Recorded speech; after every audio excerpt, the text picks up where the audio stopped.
What's going on in the Copywriting Cult podcast? It's your boy Loso 2.0, the copy god himself. And today we're going to talk about how to connect with your audience. Okay. So for starters, I want to talk about the ego that all of us have. And you could try to deny it as much as possible, but we all have some type of ego where we think we're better than what we are, which is okay because that's what successful people do, right? They have that when they're almost like, people will look at them as almost delusional because that's how much they believe themselves to be successful. But people, that's what makes them successful because they absolutely believe it. But sometimes your ego can get in the way, right? See, like with business owners, right? You believe your product or service is the best. Now, if you don't think it's the best, then you probably should stop speaking about it. I remember when Eric Thomas was saying that he was in a room with, most motivational speakers. He was talking to Les Brown, and he's like, oh, that guy's number one in the world. And Les Brown was saying, no, he said, don't say that anymore. You're number one in the world. Because he was like, when you say that they're number one in the world, you are saying that other people are better than you. You have to say you're number one in the world, and you have to believe it. And it's true. You have to believe that your product or service is the best in the world. You have to think of yourself to be as it being on top. Like there's no other thing that's more than your product or service or better than your product or service. There's no one else who can offer the type of things that you offer to your clients, to your customers. Now, the problem with this is, and this is going to burst your bubble a little bit, right? But you have the best product if you really believe it, but no one cares. Let me say that again. You may have the best product in the world, but no one cares about your product or service. Now, this isn't right now a beatdown session for you, right? This is not a beatdown session to say that your product or service is trash. This is not a beatdown session to say that you're delusional. I'm not saying that. I'm saying that your customers, your clients, whatever, they don't really care about the product or service. So when you continue to talk about the product or service, they're not going to care about that type of thing. They don't really worry about that. It's not the product that they want. It's the problem that's going to get solved that they want. So when you're over here talking about your product or service, and that's why I love copywriting, marketing, all that stuff, because it sells. It goes with everything in life. Even with dating, girls don't care about, oh, I got 50 cars. Maybe some girls do. Some may be material. Ooh, I almost dropped my phone.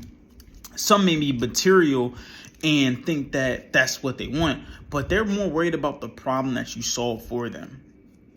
Are you going to be a headache? Is he going to, or is he going to help pay my bills? Is he going to? I'm not saying that's what all girls are thinking, but I'm saying that is what's going to put you ahead. Whenever you're trying to connect with the reader, connect with the audience. Don't worry about the product or service. Worry about the problem that you're going to solve for them. Because at the end of the day, that's all that products are. That's why these big companies became successful, right? Amazon. People didn't want to go to the stores. They got it delivered to you now. FedEx, they do overnight service. They're not saying it's going to be the best, but they overnight service. They want the fast delivery. That's their point of FedEx. All these things, literally all these products, all these top tier things are all just trying to solve problems. That's it. Even down to video games. They're there because we're bored in the house, right? So now this is what we do.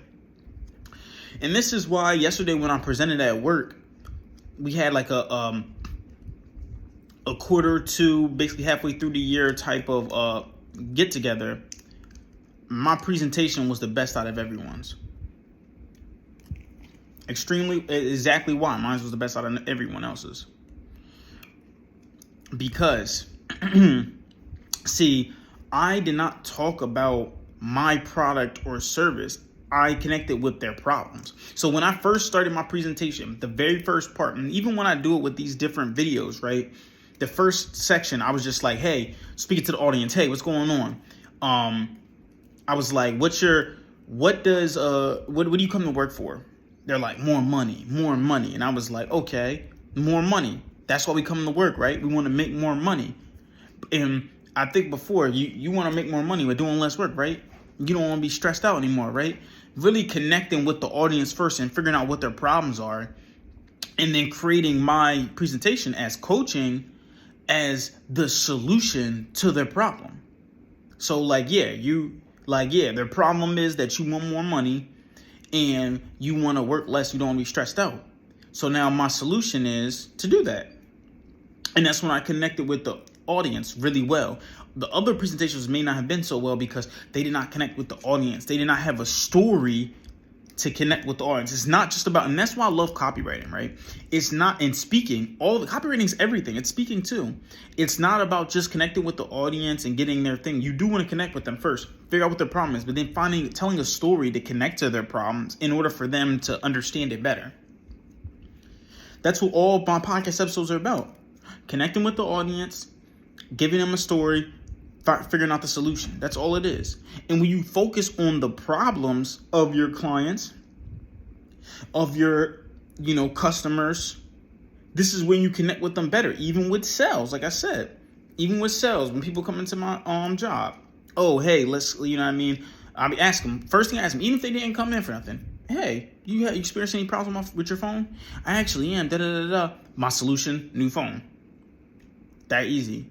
With the woman, you should ask them, how can I make your life better? It's easy thing, right? Like, what do you feel like you're really struggling with right now? They'll tell you. People are open book for the most part, right? There are some people who are private, but people love to talk about their problems. They're literally giving you the answers. All you gotta do is ask them about it. They're gonna give you the answers. You repeat the answers back to them, and you figure out the solution for them. And that's what I'm challenging you guys to do. This is a little bit shorter podcast than my usual ones, but that's really what I'm trying to challenge you guys to do, right? I don't want you to sit here and stop talking about yourself. That is your ego trying to get the best of you. You are not your ego anymore, right? Stop talking about yourself. What you need to start doing is talking about your audience and their problems, and then finding a story to connect to those problems. It's not about you. It's about them. Remember that.